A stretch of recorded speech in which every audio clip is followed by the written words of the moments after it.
That's it for announcements, and now we will proceed on to the discourse. And the topic of today's discourse is doing your practices. So we often tell people to do their practices here at the Spirit of Lotus, to do their meditative exercises, chanting, contemplation, prayer work, whatever they're doing to bring themselves closer to God. We encourage that this be done and be done on a regular basis. There's obviously a lot of benefits to doing your practices. It helps you realize who and what you are, that you are a co-creator with God. It helps discover yourself. It helps you put into work the mind frame that you are unified with everything that exists, that everything is a reflection of you. You are a part of everything, and everything is a part of you. But doing the practices and doing them with dedication and with the right intent, that's a different story. So I wanted to talk today about why that's so important. We've heard the cliche, practice makes perfect. So if you take that cliche at face value, that suggests that if you do your meditative practices, your contemplation, your chanting, your prayer work on a consistent basis, you will achieve enlightenment. But is that really the case? The accurate answer to that is possibly yes and possibly no. And there are reasons for that, and that's what I wanted to discuss today. Several years ago, a gentleman, and I believe his name is Malcolm Gladwell, he came out with a book, and it got a lot of press. I think this was around 10 years ago or so, but I'm not certain on the date. But anyway, the book came out. It's called The Outliers. And in the book, Mr. Gladwell posits this theory. And to sum it up, the theory is that if you put 10,000 hours of practice into anything, you can master whatever that is. This would apply to musicians, artists, athletes, teachers, priests, whatever it is. If you put in your 10,000 hours, you can become a master at whatever you're doing. So, although practice may not make you perfect, as the cliche goes, it's going to make you very, very good, according to Mr. Gladwell, in whatever you're putting that time and effort into. And the opposite is also true. If you don't put in the time, if you don't put in the effort, if you don't put in the 10,000 hours, you are not going to master anything. So since this book came out, The Outliers, several years ago, there has been a lot of criticism of it. Scientists and researchers have looked into this theory about the 10,000 hours, and many of them have come to the conclusion that it really doesn't hold water. And they can give a lot of examples for this. And one of the examples that comes to mind is Grandmaster chess champions. Many of you may have heard of Bobby Fischer. He was a Grandmaster chess champion. Garry Kasparov. There's a whole line of them. But what these researchers and scientists were saying, who were critical of Mr. Gladwell's 10,000 hour theory, is look at these Grandmaster chess champions like Garry Kasparov and Bobby Fischer. They became Grandmaster chess champions in a couple of years. And when you look at other people, they can take 10 years, 20 years, 30 years, entire lifetimes trying to become a Grandmaster and yet never succeed. So how can Mr. Gladwell's theory about putting in 10,000 hours really be accurate? There's obviously other things going on, including innate ability. This innate ability not only applies to Grandmaster chess champions, but athletes. Some people are naturally gifted athletes. Musicians, some people are naturally gifted musicians, and so on with artists, teachers, etc.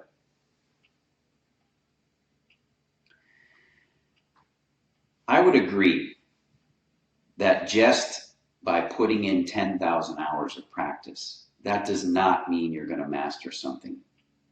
In fact, I don't even think it means you will necessarily be very good at something.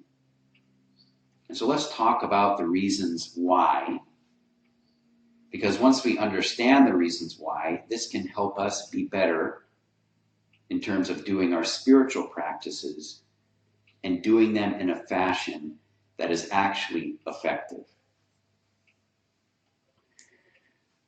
Let's take, for example, a common example. This is something we've probably all heard of. Some parents want their child to play the piano. And there can be various reasons why these parents want their child to play the piano. They want the child to have some culture. They think it's beneficial for them. They think it'll help them get into college later on, whatever the reason is. But this child can't stand playing the piano. The child has no interest in playing the piano. So even if the parents of that child make her practice every single day, like clockwork, at the same time for an hour, that doesn't mean that child is going to master the piano. The child is not invested in the practice. They have no interest in being good at playing the piano. Their heart and soul is not in the piano. They are not invested in getting better at playing the piano. So if they put in 10,000 hours, frankly, it doesn't really matter all that much. Take, on the other hand, another child. A child whose parents were not pushing them towards playing the piano, but a child who just wanted to play the piano. They loved listening to the piano. They loved piano music. They have an interest in and are invested in practicing. Their parents probably don't even have to make them practice. They'll do it on their own because they get great joy from playing the piano. It uplifts their soul. This second child may, in a very short period of time, become remarkably better than the first child, whose parents are forcing her to practice every single day.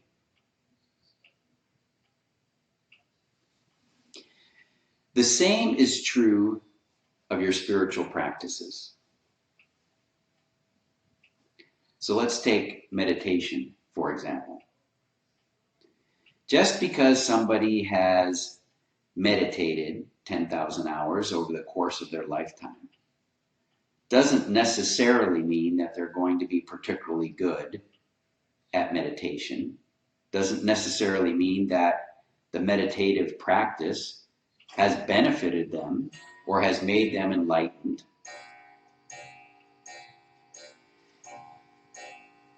It depends on many factors as to whether or not a spiritual practice like meditation is going to be beneficial. Why are you meditating? Are you meditating because some teacher told you to meditate? Are you meditating because you'll feel guilty if you don't meditate? Are you meditating out of a sense of obligation because you feel you have to meditate if you want to become enlightened? It's the only path to do it, so that's why you're doing it?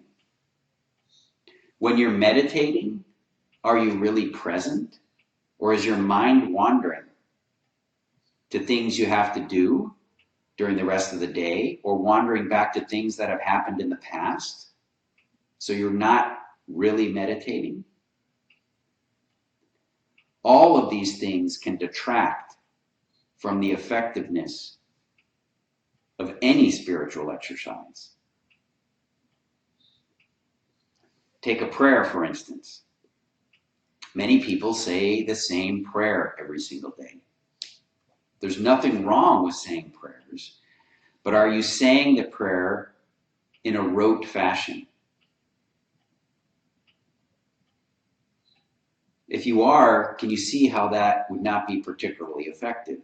A parrot can say a prayer. You can teach a parrot how to say a prayer. They can say it every day. If in your prayer work you are simply repeating the prayer and you're not present, you're not fully invested in it, you're not being with the prayer, then really, how good is that prayer for you or for others? So let's talk about the things that we need to keep in mind when we do our spiritual practices to make them more effective. And I've covered some of these in a general fashion already. Number one is intent. Why are you doing the spiritual practice? Are you doing the spiritual practice so that you can expand, so that you can rediscover yourself, so that you can realize who and what you truly are, God expressing? Or are you doing it for some other reason? Are you doing it for power? Are you doing it out of guilt? Are you doing it out of obligation? Are you doing it because someone told you to do it? So whatever spiritual practice you have chosen to do, whether that's meditation, contemplation, prayer work, chanting, whatever it is, take a step back and think about your intent for why you're doing that spiritual practice.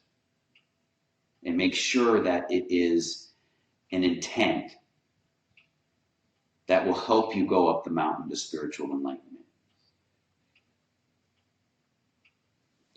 So in addition to intent, number two, you do have to be dedicated.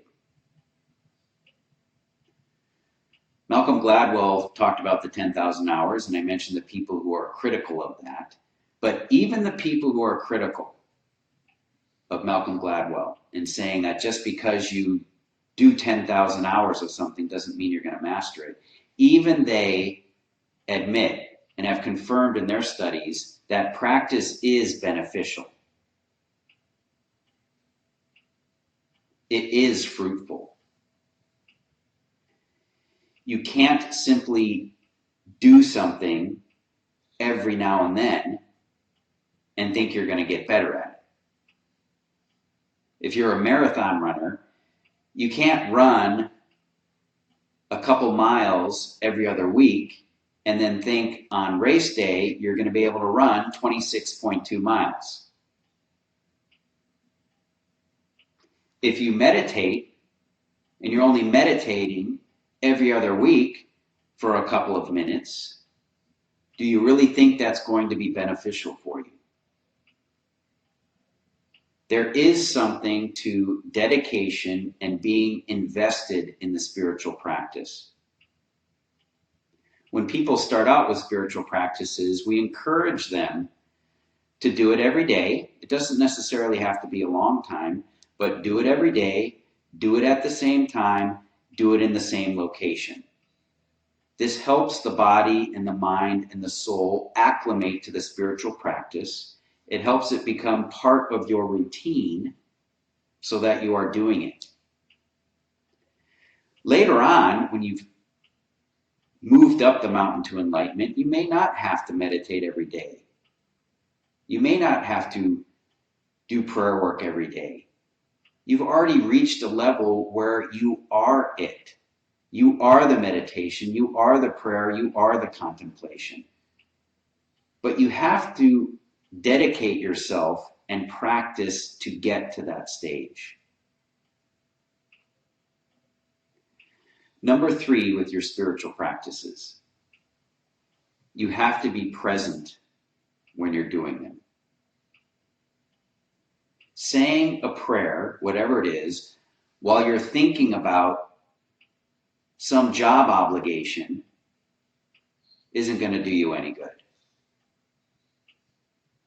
Doing meditation for an hour where you're spending 59 minutes out of that hour thinking about other things, letting yourself have monkey mind where you're thinking about the future and the past and things you've done and things you have to do, arguments you've had, you're not really meditating. You're basically sitting in a position with your eyes closed, thinking about things. You have to be present so that you can fully merge with whatever the spiritual practice is. So when you meditate, meditate. When you pray, pray. When you contemplate, contemplate. And frankly, the same goes with any activity in life. When you eat, eat. When you watch a movie, watch the movie. Be fully present.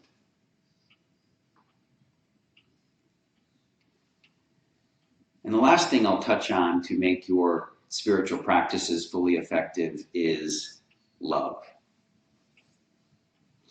Love really is the key.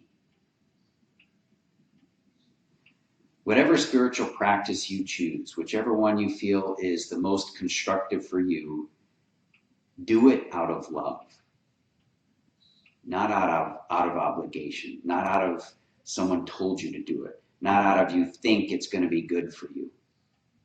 Do it because you love it.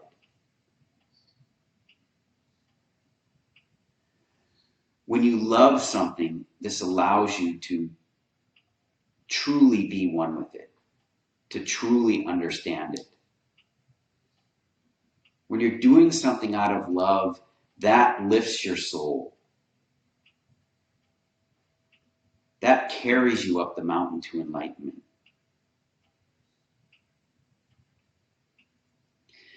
The great thing about spiritual practices, unlike some other things, is that everybody, every human being has the ability to be great at a spiritual practice. The reason is the spiritual practice is taking you back to who and what you are. It's just a tool to help you realize yourself. There is no human who is not capable of learning about themselves, investing in themselves, expanding their consciousness. We all have the same ability to do this. It just takes the right intent, dedication, being present, and loving it. So going back to that cliche, practice makes perfect. If you take that all into account, you will fall on the side of, yes, practice does make perfect. You will become enlightened through your spiritual practice. You will realize who and what you are. So that's it for the discourse, and now we have time for a deep level meditation. Thank you.